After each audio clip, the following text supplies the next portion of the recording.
Ini adalah tempat titik muksanya Sang Dewi. Betapa sampai muksa?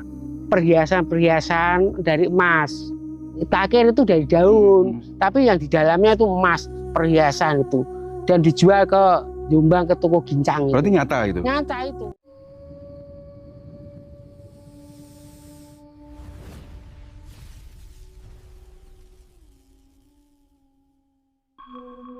Assalamualaikum warahmatullahi wabarakatuh. Pemirsa semuanya, jadi di kesempatan hari ini saya masih berada di wilayah Desa Perning, Kecamatan Jatikalen, Nganjuk ya Pak ya? Nganjuk, Jawa Timur. Dan kita masih didampingi Mbah Sudar Minto. Di sini dulu merupakan perkampungan ya, perkampungan kuno, entah pada era apa, nanti biar Pak Dar yang menjelaskan. Pak Dar, kita bisa langsung mulai masuk ke area sakral ini. Ini gerbang Gapura Pengapit. Keseluruhan wilayah ini adalah Sendang Putri. Ya. Nah ini namanya Gapura Pengapit. Gapura Pengapit? Betul, Gapura Pengapit. Gapura ini saya lihat bangunannya bukan lama Pak, baru ini ya?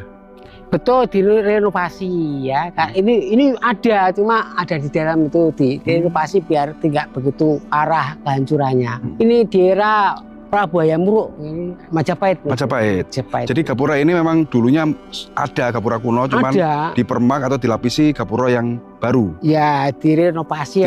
Sekarang ya, biar nggak haus kan, kena angin, kena air, kena panas itu, kena hujan haus. Ini direnovasi. Tapi masalah isinya masih tetap Gapura Pengapit ini. Kalau kita punya niat yang baik, insya Allah akan selamat dan disambut dengan baik. Tapi kalau kita niat kita itu kurang baik, pasti kita akan mendapat halangan. Oke. Assalamualaikum. Kita lanjutkan, mari. Siap, nggih. Gapura Pengapit itu Pak ya. Di sebelah kanan situ ada pohon apa itu namanya Pak? Itu panggang. Ya, panggang atau istilahnya seperti beringin. Usia Sendang Putri ini. Berarti pohon tua ini ya? Ya kita bisa lihat ya. Inilah pohon. Di situ ada seperti ular Pak itu Pak. Nah tuh, seperti kepala ular yang nyengongok itu Pak. Itu Pak. Nah, dahan dari pohon ini ada. Nah itu. Ini ada ceritanya sendiri. Pripun? Jadi ya nanti berhubungan dengan Sekarwangi yang ada di dalam itu ya. Ini adalah salah satu emban pengikut yang diutus atau disuruh ibu tirinya. Karena Dewi ini kan putri dari salah satu selir Prabu Hayam Wuruk. Karena dia berpenyakit lalu diasingkan ke sini. Ternyata meskipun sudah diasingkan, ini ada salah satu ibu tirinya yang punya niat gak baik. Nah itulah akhirnya dia ke sini. Seperti awal tadi saya ceritakan bahwa Gapura Pengapit itu kalau niatnya itu baik, kita diterima dengan baik. Tapi kalau niatnya jahat, pasti mendapat halangan. Dia sepertinya itu masuk suatu tempat, ternyata ada dicepit atau di apa namanya ya, itu tangan awe-awe minta tolong itu sebenarnya. Sebenarnya itu minta tolong karena dia dicepit gitu loh ya. Dihimpit pohon ini. Gitu. Nggak sampai ketemu sama Dewi Sekarwangi tadi. Nah ini bukti bahwa meskipun ini kelihatan sederhana tapi punya petuah atau punya kekuatan yang betul-betul kuat. Ini adalah tangan dari putri tadi, emban. Wujud tangan seorang emban yang ingin mencelakai Dewi Sekarwangi yang ada di dalam. Akhirnya dihimpit oleh pohon beringin itu. Jadi di dalam sana itu mungkin dulu ada jasad beliau ya? Nah ada ini. Ini kadang kalau Mam Jumalegi itu masih teriak-teriak minta tolong. Gitu. Ngeri sekali betul itu. Terdengar suara orang atau cerita orang minta tolong dari dalam pohon ini. Ini bulan Suro ini kemungkinan nanti Jumalegi ada teriak-teriakan lagi. Dan itu hampir semalam, coba sama dia bayangkan. Warga sini banyak yang sudah umum lah. Oh sudah tahu ya, dan itu memang setiap tahun seperti itu, bulan Suro ya? Ya minta tolong. Tapi nggak ada yang berani nolong gitu. Kelihatan tangannya tuh. Itu bahkan kadang-kadang tangannya itu keluar tetesan darah gitu. Oh gitu? Iya, betul itu. Akan ke tempat pengasingan Dewi, kita akan lihat dulu adanya namanya Sedapur, Pring Sedapur namanya. Pring Sedapur? Iya. Banyak keistimewaannya di situ. Jadi di sini dulu ya banyak pengikut beliau ya Pak ya? Ya, diikuti suami istri 2 pasang. Gitu? Bukan perkampungan ini ya? Ya seperti ya warga-warga sana, tapi yang untuk mendekati Kaputren itu tidak sembarangan orang. Ini kan putri dari raja. Iya. Jadi di area sini dulu merupakan tempat istimewa yang dikelilingi oleh perkampungan. Betul. Pada era masa lampau. Bolehlah dibilang ini keratonnya atau apa ya? Kaputren. Kaputren. Kaputren. Nah ini kelihatan sederhana toh kalau kita lihat pring petung ini ya. Okay. Tapi ini banyak istimewanya. Rosnya itu nggak sama dengan pring-pring biasa. Rosnya? Iya. Nah, seperti ini contohnya. Ada yang unik ya. Oh iya, Pak. Banyak. Ya, sangat beda dengan bambu pada umumnya, Pak ya? Betul. Bambu apa tadi namanya? Petung sedapur, pring sedapur. Pring sedapur. Bambu. Sedapur. Nah ini. Nah ini juga punya cerita lain. Ceritanya ini apa ya? Kakek Dewi Sekarwangi ini, ibunya kan punya bapak. Saya lupa namanya itu. Untuk menjaga putrinya itu dia tanami seperti ini. Sama, gitu ya? Ya enggak bebas dari pengaruh-pengaruh jahat gitu. Jadi ya ada 2 sab. Tidak hanya sekedar ditanam, tapi mungkin ada japa mantra atau apa gitu ya. Sebagai pagar pelindung dari putrinya yang sedang mengasingkan diri di sana. Betul. Nah, ini dipagari dengan kekuatan-kekuatan gaib, mulai dari tadi gapura pengapit sampai ini namanya pring sedapur ini. Dan ini istimewa sampai sekarang penduduk sini.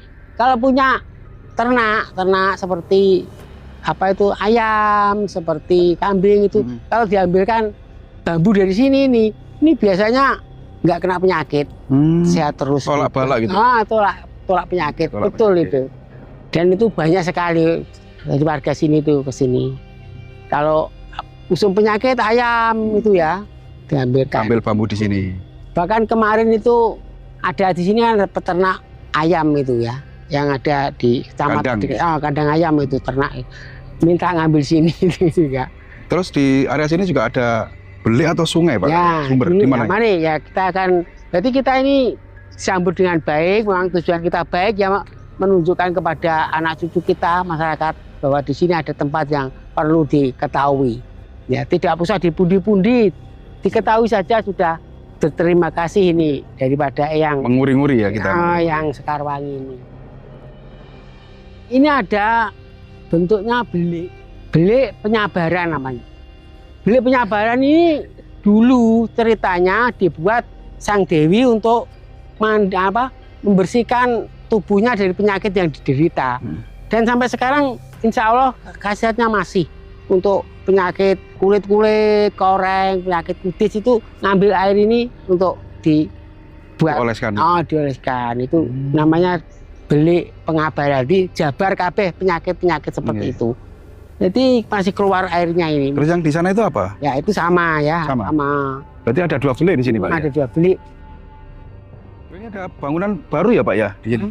Ya itu ini ya untuk menjaga keutuhan ini biar enggak tertimbun erosi sama tanah sama apa. Di bawah pohon apa ini, Pak?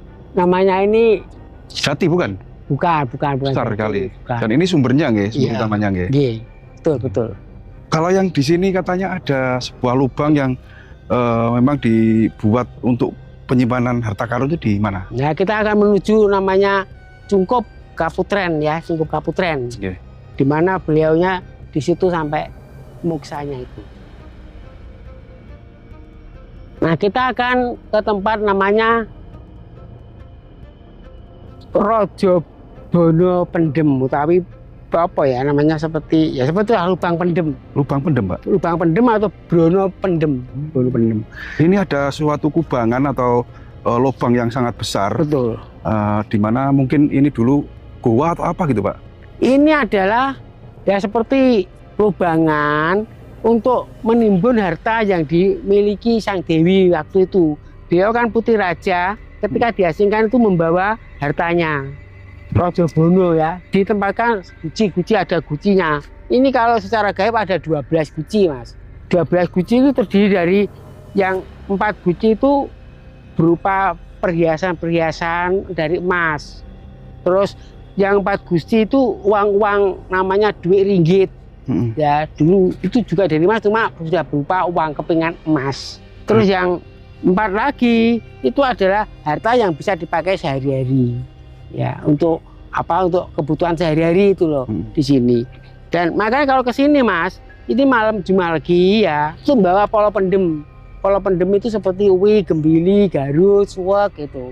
Di sini insya Allah nanti oleh Sang Dewi kalau memang ada belas kasihan akan diberi. Apakah pernah ada warga atau masyarakat yang menemukan suatu peninggalan di Lubang? Pernah. Berupa apa? Bulurah sendiri, bulurah yang dulu tapi ya, bulurah pensiun itu ke sini. Dia itu waktu itu paceklik. Kalau nggak salah itu mau moneter itu loh Mas. Krisis moneter. Krisis itu. Dia mendapat panggilan terus ke sini. Itu diberi perhiasan emas itu kalau nggak salah ada, cuman tahu takir. Takir ya, tapi besar takirnya itu ada 6 takir. 6 takir. 6 takir. Takir itu dari daun, tapi yang di dalamnya itu emas, perhiasan itu. Dan dijual ke Jombang, ke toko gincang. Berarti nyata itu? Nyata itu. Nyata dijual. Dan itu hasil uangnya itu dibelanjakan untuk masyarakat waktu Krismon itu. Dibagi-bagikan ke masyarakat yang kena dampak krisis moneter. Itu. Bahkan kemarin itu saya masih sempat melihat ada perhiasan yang disimpan. Tapi aman ya? Aman. Enggak tukar nyawa. Oh enggak, ini untuk anak cucu saya yang ada di Pernik ini. Memang dikasihkan? Dikasihkan. Itu. Mbak Lurah pensiun itu mendapat bisian seperti itu ke sini. Punyanya Sang Dewi itu, Sang Putih itu diberikan. Ya. Memang kan suatu hal yang orang mungkin nggak percaya Pak. Wong barangnya lelembut kan, ya kan, sudah diselimuti jin atau gaib.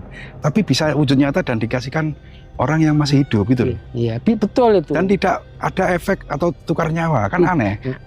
Ya memang gini ya namanya, hak waris itu diberikan oleh ahli warisnya. Jadi kalau nggak warisnya nggak bisa. Itu ritual apapun di sini kalau nggak ada warisnya atau memang atas belas kasihan pemiliknya ya nggak bisa. Kalau dipaksakan lain lagi. Oke. Gitu. Untuk menghemat waktu ya, biar durasinya bagus, kita menuju tempat yang paling istimewa yang di suatu tempat itu ada perwujudan putri yang sering menampakkan diri yang ada di Cungkup. Betul. Oke, kita ke sana ya Pak ya. Monggo. Saya perkenalkan satu ini namanya sepertinya sumur ya, sumur Kaputren atau Sendang Putri. Saya tahunya waktu itu seperti sendang betul, karena ini memang untuk menjaga kelestariannya oleh dari pihak setempat. Ini diberi bis biar nggak tertutup erosi tanah atau kayak. Inilah namanya Sendang Putri. Dari dulunya ini sendang. Sendang Putri. Terus sengaja memang dikasih pengaman biar tidak kelongsoran gitu ya. Bahkan dulu itu agak luas gitu untuk 2 keluarga dan Sang Putri sendiri. Kebutuhannya memang mandi, minum, makan di sini, masak. Masih ada airnya Pak? Sendang Putri terlalu dalam nggak kelihatan ya. Dalam banget ya? Iya. Masuk itu batu kuno ya? Iya betul. Sayang sekali ya nggak dibersihkan, banyak akar yang. Nggak boleh itu. Nggak boleh. Kemarin mau dibersih ketika ada nyadran itu nggak boleh. Aku ben ini aja gitu. Karena waktu pernah ini Mas. Ada naga putih itu ya sebesar ini. Besarnya? Ini muncul gitu ya. Naga putih. Keluar dari sumur ini. Betul itu. Orang ritual atau orang apa yang melihatnya? Pertamanya justru orang tunggu jagung itu tahunya. Petani ya itu namanya Mas Harun itu. Terus dia lari terus dilihat orang malah kelihatan terus. Itu sampai hampir jam 9. Kelihatan. Oh, kelihatan itu. Setelah itu baru kan selama ini yang menjadi kepala desa atau desa kerajaan kan Perning. Setelah itu ada namanya Pak Darwen itu menjadi kepala desa. Beliaunya adalah orang Selogungo sini. Gitu. Jadi itu memberi syarah bahwa memang akan menjadi ada pemimpin dari Selogungo sini. Suatu pelambang itu ya. Pelambang, betul juga. Munculnya naga itu adalah pelambang dari akan terpilihnya pemimpin desa ini. Dan sama tahu begitu ini kan sepertinya desa Perning itu makmur. Makmur, ada di sini dibangun taman, ada tempat rekreasi itu betul. Nah, dan di sebelah kanan dari sumur ini ada Cungkup ya, Cungkup Keramat ya. Ini yang jenengan maksud pertapaan Putri Raja tadi. Kaputren ya, Dewi Sekar Wangi. Awalnya Penjenengane asmane Dewi Lorowangi karena sakit-sakitan. Setelah diasingkan dari ke sini, alhamdulillah bisa sehat dan sebutan Loro menjadi Sekarwangi. Dan ini tempatnya sebenarnya ini adalah luas sekali Mas waktu itu. Seperti pendopo besar Kaputen. Ini adalah tempat titik muksanya Sang Dewi. Jadi beliau itu memang mengasingkan diri di sini atau meditasi dan bertapa sampai muksa? Ya, ini kan dulu hutan apa namanya? Hutan masih hutan angker gitu loh Mas. Itu pohon-pohon itu besar Mas. Beliau memang mengasingkan diri karena sakit, punya bau yang nggak sedap gitu ya. Maaf Sang Dewi ya, saya ini pada cucu saya sebutkan. Terus beliau seperti tadi ada namanya air penawar tadi, terus ini ada sumbernya itu untuk kesembuhan. Alhamdulillah sembuh dan diboyong kembali ke Majapahit nggak mau. Dia tetap mau ngomong semua warga yang ada di tempat sini. Gitu. Makanya sampai sekarang kalau beliau itu sering ngasih apa-apa itu seperti tadi dikasih emas, buras apa itu karena dia memang janjinya seperti itu. Oh gitu. Mau ngomong tadi semua warga anak cucunya yang ada di tempat ini. Ini ada tempat di mana beliaunya sampai mukso. Dan jangan tanya makamnya, namanya mukso ya. Yang ada cuma itu sama damparnya. Dampar itu kalau nggak sekarang namanya sandal dari apa gitu loh. Sandal dari kayu, pakiak. Ya, seperti itu di mana pakainya? Ya itu dulu itu saya masih pernah sempat melihat, nggak tahu sekarang nggak tahu saya. Mungkin ada yang mengambilnya ya Pak ya? Kalau udah diambil orang saya percaya enggak.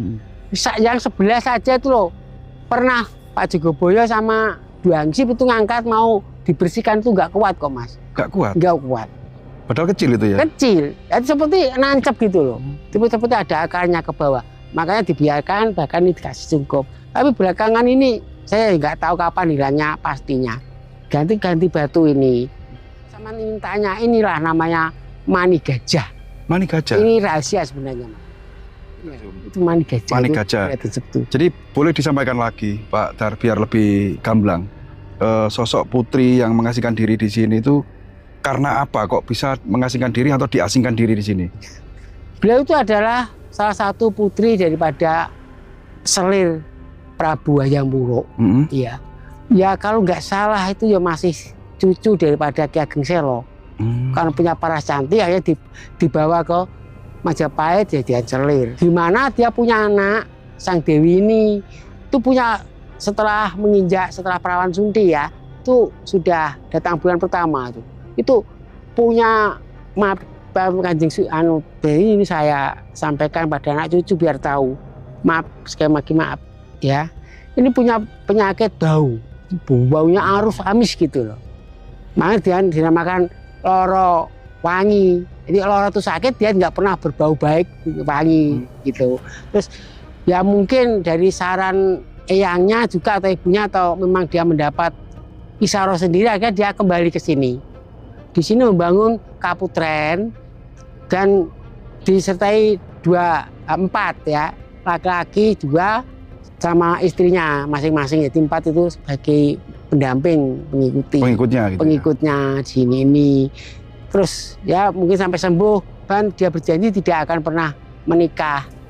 Dia tetap ngomong wilayah semua warga yang ada di sini. Dan harta bendanya yang dari kerajaan itu tadi dinamakan gudang harta tadi ya, gudang pendem lah. Gudang pendem itu ditanam di situ. Itu ya bukan ditanam seperti mungkin sekarang bunker gitu loh Mas. Bunker gitu. Ya. Cuma ya mungkin karena sudah terlalu lama akhirnya tertimbun tanah. Tapi bisa muncul dan beliau ini sering juga muncul Mas. Kadang-kadang menyapa di depan apa itu tadi gapura pengapit itu. Wujudnya seperti apa? Persisnya nggak tahu tapi ya banyak yang bilang itu cantik sekali pakai kerudung sutra gitu ya, terus pakai selendang kawung gitu. Orang-orang yang pergi ke sawah sering disapa gitu ya? Bukannya siapa, itu ada tuh yang cerita tuh waktu sarapan ya. Nah tuh tahu-tahu di dekatnya itu ada perempuan cantik tuh. Mungkin ya pengaruh seperti apa ya, nggak setengah sadar. Itu diajak makan sarapan bersama. Sering ikut ke sawah ngikut sarapan orang-orang yang sawah. Nah, betul itu. Berarti serawong sama ya, memang masyarakat ya. Seperti itulah Sang Dewi. Jadi ketika hidupnya pun punya sifat baik, sampai di alam sananya, itu wujudnya ke masyarakat juga menunjukkan sifat yang baik ya. Cuman jangan dirang, sawah-sawah yang lain ini kan usum hama tikus. Di sini nggak ada, Mas.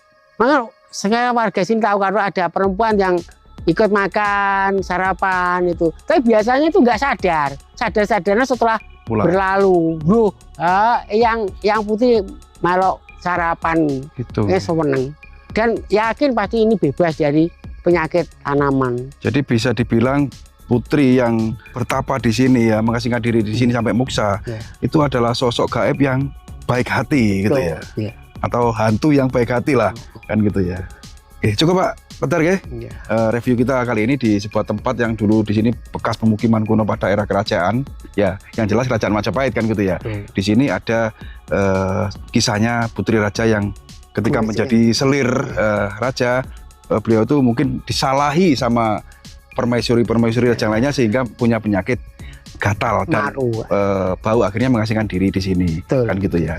Oke, percaya nggak percaya, inilah kisah tanah Jawa yang tentunya kalau kita logika ya orang sekarang banyak yang nggak percaya, tapi ini nyata, buktinya juga ada kan gitu ya. Terima kasih Pak Tar sudah berkenan mengantar kami di tempat ini, semoga panjenengan sukses selalu. Amin. Oke, pemirsa semuanya, jadi itu tadi yang mau kita sajikan di kesempatan kali ini. Mudah-mudahan tayang kali ini bermanfaat. Kurang lebihnya kami mohon maaf. Saya akhiri. Assalamualaikum warahmatullahi wabarakatuh.